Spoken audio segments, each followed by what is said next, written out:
Oke, Assalamualaikum warahmatullahi wabarakatuh. Kita kembali lagi di kelas sistem pendukung keputusan di materi kedua. Meskipun sudah pertemuan ketiga ya, kita akan belajar bersama-sama tentang pemodelan keputusan. Nah, saya harap setelah menyimak video ini, semua mahasiswa itu dapat memahami proses pemodelan keputusan. Jadi sebelum kita membuat sistem pendukung keputusannya, maka kita harus tahu dulu kira-kira pemodelan keputusan itu bentuknya seperti apa. Ketika keputusan dibuat dalam suatu perusahaan, suatu startup, suatu organisasi, itu caranya seperti apa. Nah, misalkan di kantor kalian adalah seorang direktur, kemudian kalian punya wakil direktur, manajer keuangan, ya, manajer TI, manajer inventory ya, atau perlengkapan ya, inventaris ya, manajer produksi dan manajer pemasaran. Di saat rapat Anda bilang, ya, pokok bahasan untuk pertemuan kali ini adalah menindaklanjuti sisa usaha perusahaan dalam tahun 2008. Siap. Nah, kemudian Anda sampaikan ke divisi keuangan. Divisi keuangan, apa bisa diinformasikan berapa sisa usaha kita akhir tahun ini? Wah, ternyata setelah dikurangi dengan perkiraan biaya operasional pada bulan terakhir, sisa usaha kita sekitar 500 juta rupiah. Kemudian pindah ke wakil direktur. Sebenarnya kita juga masih memiliki deposito, namun kami tidak ingin deposito tersebut dicairkan waktu dekat. Oke, jadi ini pertimbangan lain, Anda punya deposito dan sisa usaha 500 juta. Meskipun Anda tidak mau pakai depositonya, kata wakil direktur, namun sepertinya kita membutuhkan dana segar nih Pak untuk meningkatkan produktivitas perusahaan kita. Untuk apa misalnya? Misalnya seperti pimpinan perusahaan membutuhkan mobil baru ya. Mobil lama yang kita miliki nampaknya sudah mulai harus di-upgrade. Kemudian Anda bilang, oh iya betul juga, tapi menurut saya upgrading mobil belum terlalu penting. Mungkin Anda masukkan lain. Di saat itu manajer di bidang inventaris datang. Kemudian dia bilang, dari sisi inventory, meningkatkan kapasitas produksi kita yang nampaknya akan bertambah pada tahun-tahun mendatang, kami membutuhkan sarana transportasi tambahan. Jika memungkinkan, kami juga membutuhkan lahan untuk mendirikan gudang baru. Anda bilang lagi, wah ide bagus, perlu dipertimbangkan, namun perlu dipikirkan juga apakah budget kita cukup untuk pemenuhan tersebut. Jadi apakah kita butuh mobil untuk transportasi, distribusi, kemudian lahan baru dengan duit 500 juta dan deposit sedikit itu mencukupi apa tidak. Tiba-tiba manajer di bidang produksi datang lagi. Dari divisi produksi, mengingat persaingan produk makanan ringan di pasaran semakin banyak, kiranya kita perlu berinisiatif untuk mengembangkan produk baru yang lebih bernilai jual. Nah, manajer pemasaran pun mendukung saran tersebut. Saya mendukung usulan dari divisi produksi, dari divisi produksi, kata direktur. Baik, alternatif pengembangan produk baru memang perlu diperhitungkan. Jadi itu lagi kita tambahkan dalam hal yang perlu diperhitungkan. Dari manajer TI, saya kira maintenance sarana teknologi informasi juga perlu dipertimbangkan. Beberapa fasilitas mulai diperbaiki, mengingat kebutuhan akses informasi pada saat ini semakin tinggi. Boleh juga, nampaknya maintenance sarana teknologi informasi di perusahaan kita tidak memerlukan biaya tinggi. Ada pertimbangan lagi datang, yaitu maintenance sarana TI. Nah, baiklah, kita telah memiliki beberapa alternatif yang perlu kita pertimbangkan dalam memanfaatkan sisa usaha kita. Nah, kemudian kata wakil direktur, namun demikian kita perlu mempertimbangkan beberapa aspek seperti harga dan daya dukung terhadap produktivitas perusahaan. Nah, kemudian kata manajer pemasaran, selain itu, perlu dipertimbangkan pula nilai investasi barang setidaknya dalam 10 tahun ke depan Dan jangan lupa masalah tender dan ketersediaan barang juga perlu dipikirkan. kemudian Anda akhiri rapat tersebut. Baiklah, pertemuan kali ini kita akhiri. Kami harapkan adanya alternatif terbaik untuk investasi sisa dana pada pertemuan yang akan datang. Nah, apa yang diharapkan oleh si direktur di sini? Dia bilang dia berharap adanya alternatif terbaik untuk investasi sisa dana. Nah, jadi berdasarkan budget sisanya 500 juta dan sedikit deposit, dia butuh lahan baru, dia butuh alat produksi, dia butuh mobil untuk distribusi, dia butuh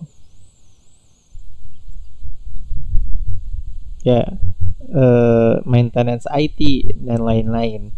Nah, dengan dana terbatas itu, kira-kira kalau Anda jadi direkturnya, Anda akan bagi duitnya seperti apa? Dana 500 juta dan deposit yang sisa sedikit itu.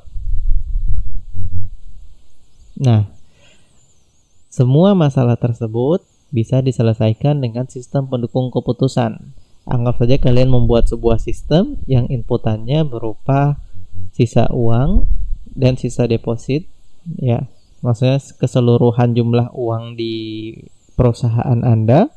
Kemudian ketika Anda lakukan proses di sistem tersebut, maka sistem tersebut setelah Anda masukkan data di sistem tersebut, maka Anda akan mendapatkan output berupa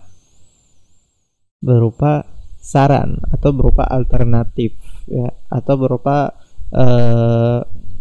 alternatif keputusan, ya, agar Anda bisa sebaiknya untuk produksi kita kasih budget sekian, untuk TI kita kasih budget sekian, untuk inventaris kita kasih budget 20%, 30%, seterusnya.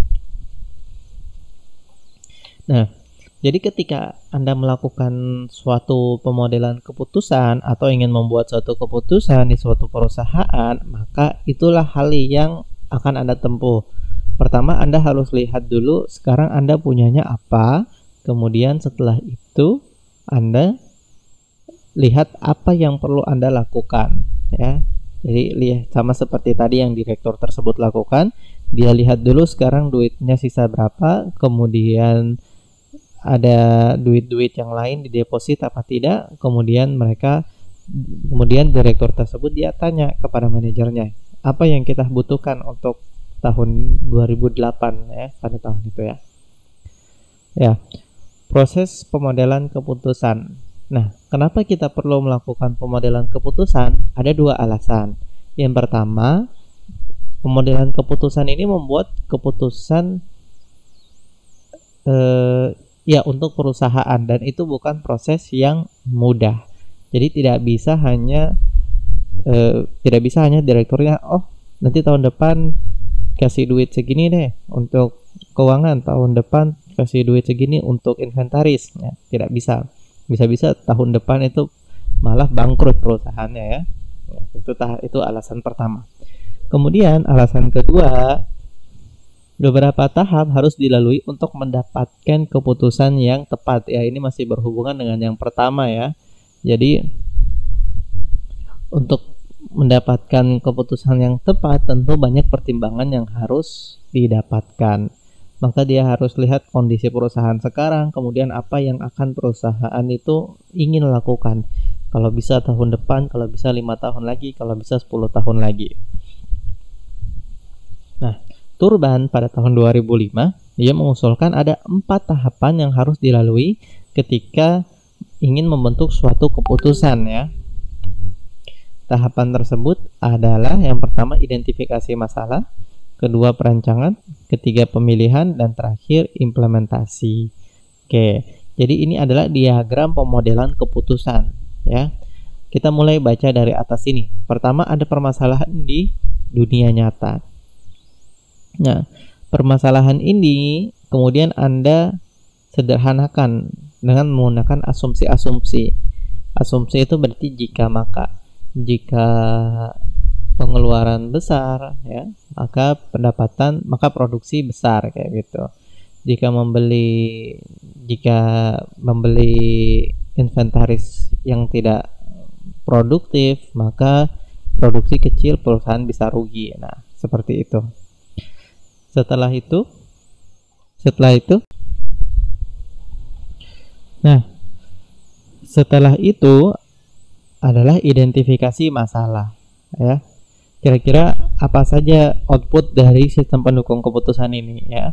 Apakah berupa alternatif dana, ataukah alternatif persentase barang yang diproduksi dan lain-lain, ya. Nah, output dari proses ini adalah pernyataan masalah. Oke. Nah, ini menjadi input bagi proses perancangan, di mana outputnya adalah berupa alternatif, ya, yang seperti yang saya bilang tadi, ya. Kemudian pemilihan, proses ketiga adalah pemilihan. Dari semua alternatif ini, misalkan alternatif pertama, produksi bagian inventaris dapat dana 50%, bagian TI 20%, bagian produksi 10%, dan seterusnya. Kemudian itu alternatif pertama. Alternatif kedua yang dapat 50% adalah TI misalkan. Nah, itu akan ada banyak alternatif yang dikeluarkan oleh sistem pendukung keputusan yang Anda buat. Nah, di tahap keempat ini adalah bagian terpenting, ya. Dari semua alternatif itu, manakah yang perlu dipilih, ya, oleh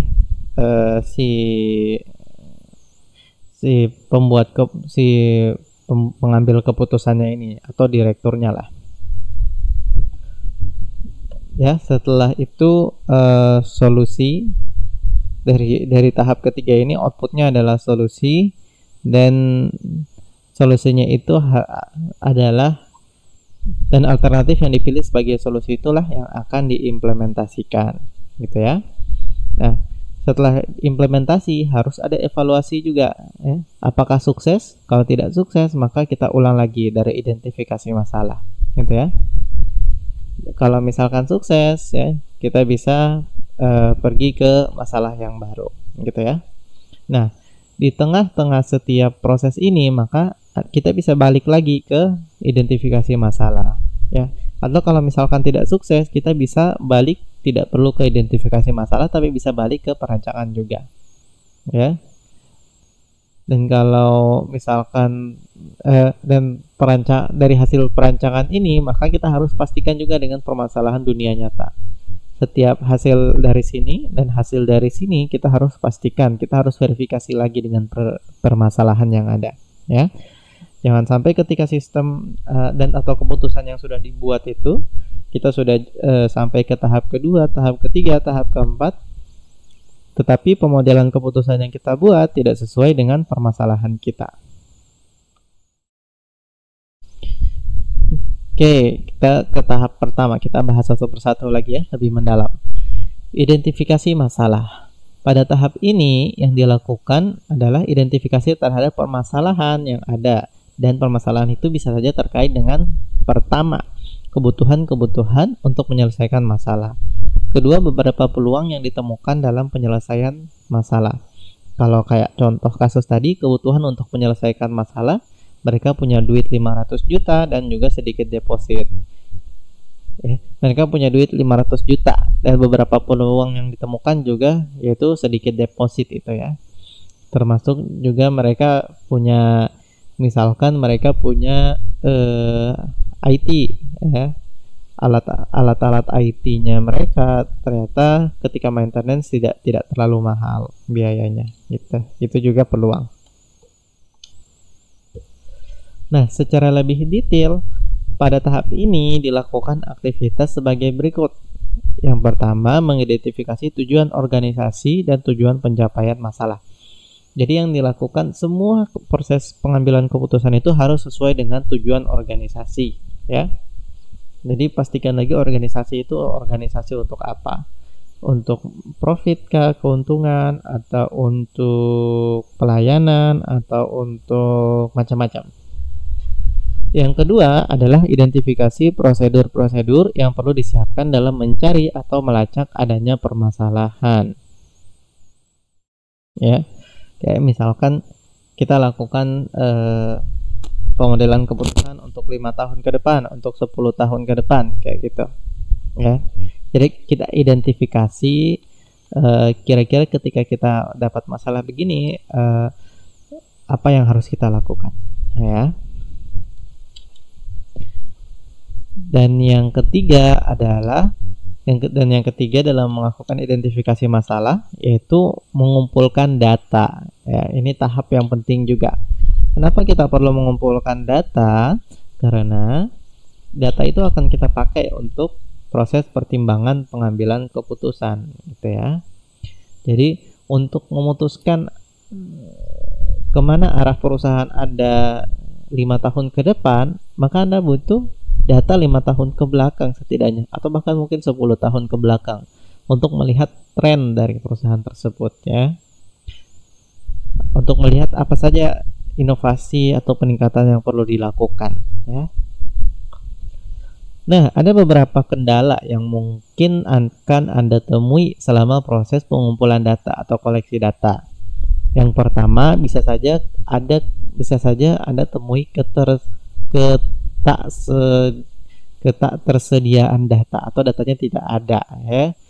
Kalau Anda tidak punya data, maka model pemodelan keputusan yang Anda buat itu tidak akan akurat, ya, karena tidak ada data di dalamnya. Kemudian yang kedua, biaya yang dikeluarkan untuk mendapatkan data itu cukup mahal, ya, atau bahkan mungkin ada beberapa data itu yang sangat mahal dan sangat mewah, seperti data kesehatan, ya, atau data keamanan, ya, data diri, ya. Yang ketiga, ketika Anda sudah mendapatkan data pun, bisa jadi data yang Anda peroleh itu tidak akurat atau tidak tepat, ya, atau datanya tidak berkualitas, entah banyak noise, ya, banyak outlier di sana. Nah, itu bisa jadi. Kemudian yang keempat, bisa saja data tersebut bersifat estimatif atau data yang diperkirakan oleh orang, diperkirakan oleh manusia, ya, dan terkadang itu bersifat subjektif, bisa benar bisa salah. Kemungkinan datanya juga bisa jadi tidak aman, ya. Dan data-data penting yang mempengaruhi hasil ada kalanya bersifat kualitatif, ya. Sementara kita butuh data yang bersifat kuantitatif, karena kualitatif berarti kan kembali lagi kepada orang yang menilai itu. Kadang ada suatu data, ya, suatu hal yang bersifat bagus, tetapi oleh si penilai maka kualitasnya ini dianggap kurang bagus, begitu bisa jadi. Kemudian masalah lain, ternyata bisa jadi datanya itu ada sangat banyak sehingga butuh resource yang besar untuk memprosesnya. Dan terkadang bahwa data yang akan datang memiliki karakteristik yang sama dengan saat ini. Oleh karena itu, apabila hal ini tidak terjadi, maka perlu adanya suatu metode untuk memprediksi adanya perubahan tersebut. Karena kalau datanya banyak, meskipun karakteristiknya sama atau datanya sama, berarti tidak ada manfaatnya. Ya, karena untuk apa lagi data yang sama Anda pakai, Anda hanya akan bikin penuh memori saja. Kemudian yang keempat, dalam identifikasi masalah adalah melakukan klasifikasi permasalahan. Klasifikasi dilakukan untuk menentukan kategori permasalahan. Apakah ini permasalahan IT atau inventaris atau produksi dan seterusnya. Yang kelima adalah dekomposisi permasalahan. Aktivitas ini diperlukan apabila permasalahan yang timbul terlalu kompleks, ya. Jadi perlu dipecah lagi menjadi beberapa sub permasalahan. Misalkan permasalahan IT terlalu kompleks, ya, terlalu umum, jadinya kita bisa pecah lagi. Ada permasalahan jaringan, ada permasalahan software, ada permasalahan hardware, kayak gitu. Yang keenam, kepemilikan masalah. Artinya apa? Artinya permasalahan dianggap ada apabila ada seseorang atau sekelompok orang yang tanggap untuk mengatasi permasalahan tersebut dan organisasi mereka merasa mampu untuk menyelesaikan masalah tersebut, ya. Misalkan di perusahaan Anda hanya ada divisi produksi dan hanya ada divisi inventaris, ya. Ternyata tidak ada divisi IT, sementara Anda punya permasalahan yang berkaitan dengan data, ya. Nah, ini harus Anda identifikasi kira-kira bagaimana menyelesaikan masalah ini, ya. Karena tidak ada orang yang bisa, atau tidak ada pihak, atau tidak ada kelompok tim yang bisa Anda kasih masalah tersebut untuk diselesaikan. Nah, dari proses identifikasi masalah ini, maka Anda akan dapat output berupa pernyataan masalah secara formal, atau dalam istilah bukunya, ya, dikenal dengan istilah formal problem statement. Nah, yang kedua, kita bahas proses perancangan, ya. Yang dilakukan adalah pertama formulasi model, ya. Model yang dipakai ini model normatif atau deskriptif, ya. Normatif deskriptif ini maksudnya Anda mau pakai flowchart, Anda mau pakai class diagram, Anda mau pakai pseudocode dan lain-lain bisa. Atau Anda mau tuliskan saja dalam bentuk paragraf juga bisa. Yang kedua adalah pemilihan kriteria, ya. Kriteria adalah hal-hal apa saja yang menjadi bahan pertimbangan bagi pengambil keputusan untuk memutuskan alternatif terbaik, ya. Kalau kayak contoh kasus kita tadi, berarti ada produksi, butuh tempat produksi dan butuh alat produksi, IT butuh maintenance, ya, inventaris butuh mobil baru, gitu, ya. Dan ketiga, pencarian beberapa alternatif. Dari semua kriteria ini, kira-kira alternatif yang cocok itu yang mana? Kemudian yang terakhir di tahap perancangan adalah mengukur dan memprediksi terhadap hasil yang terjadi. Hasil akhir dari tahap ini adalah alternatif-alternatif.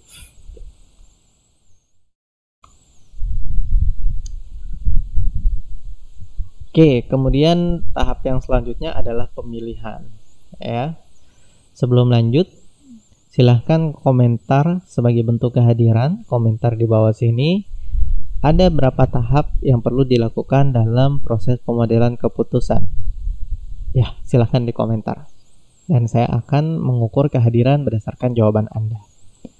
Oke, proses pemilihan. Pada tahap ini, yang kita lakukan adalah mencari cara yang paling tepat untuk melakukan aksi, ya. Atau kita melakukan evaluasi dan pemilihan terhadap solusi yang paling cocok, ya, yang sudah kita pilih dari alternatif tadi. Untuk melakukan pencarian cara yang paling tepat untuk melakukan aksi dapat dilakukan melalui yang pertama teknik-teknik analitik, ya, untuk memilih alternatif tersebut, ya, cara-caranya. Yang kedua, kita bisa menggunakan algoritma, ya. Proses evaluasi pada pemilihan alternatif dapat dilakukan dengan berbagai cara, ya. Misalkan apabila alternatif tersebut dimungkinkan memiliki beberapa tujuan, maka perlu ada pembanding antar tujuan yang dicapai tersebut, ya. Misalkan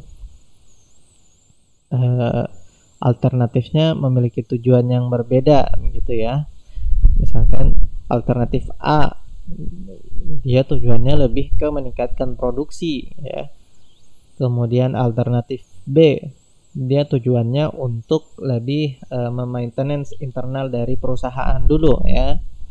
Maka kita perlu bandingkan kira-kira dengan meningkatkan produksi dan memperbaiki inventaris perusahaan mana yang lebih krusial, gitu, pada saat tersebut, ya. Yang kedua, proses pembanding ini dapat dilakukan melalui analisis sensitivitas atau analisis what if, ya. Apa yang terjadi kalau begini? Apa yang terjadi kalau begitu? Apa yang terjadi kalau produksi naik? Apa yang terjadi kalau kita maintenance, gitu. Yang ketiga, analisis sensitivitas umumnya itu digunakan untuk menentukan tingkat robustness atau performanya atau ketahanannya apabila diberikan beberapa alternatif, ya. Kalau alternatifnya banyak, kira-kira sistemnya kita ini akurat tidak, gitu. Sedangkan analisis what if digunakan untuk melihat adanya perubahan mayor pada parameter-parameter. Nah, Secara rinci, pada tahap pemilihan ini akan dilakukan beberapa aktivitas antara lain. Yang pertama, menghasilkan solusi dari model yang diformulasikan pada tahap perancangan. Jadi, pada tahap perancangan tadi kita sudah bikin model, maka di tahap pemilihan ini akan ada solusinya. Ya. Jadi, kira-kira alternatif yang terpilih itu yang mana? Kemudian kita lakukan analisis sensitivitas seperti yang dijelaskan di slide sebelumnya. Kemudian kita seleksi alternatif-alternatif yang terbaik ya. Dan yang keempat kita lakukan perencanaan untuk tahap implementasi. Hasil akhir dari tahap ini adalah berupa solusi. Jadi apa yang Anda pilih itu adalah hasil dari tahap ini. Dan terakhir adalah tahap implementasi. Pada tahap ini kita mengimplementasikan hasil atau solusi yang kita dapat dari tahap sebelumnya tadi, tahap pemilihan. Oke, selain tadi ada lagi tugas untuk pertemuan kali ini, yaitu silahkan cari masalah yang bisa dibuat pemodelan SPK-nya. Kalau tadi kan masalah keuangan dan produksi segala macam, Anda cari lagi masalah lain, tuliskan dalam 3-5 paragraf, jelaskan tentang masalah itu dan kenapa masalah itu penting diangkat. Oke, terima kasih. Assalamualaikum warahmatullahi wabarakatuh.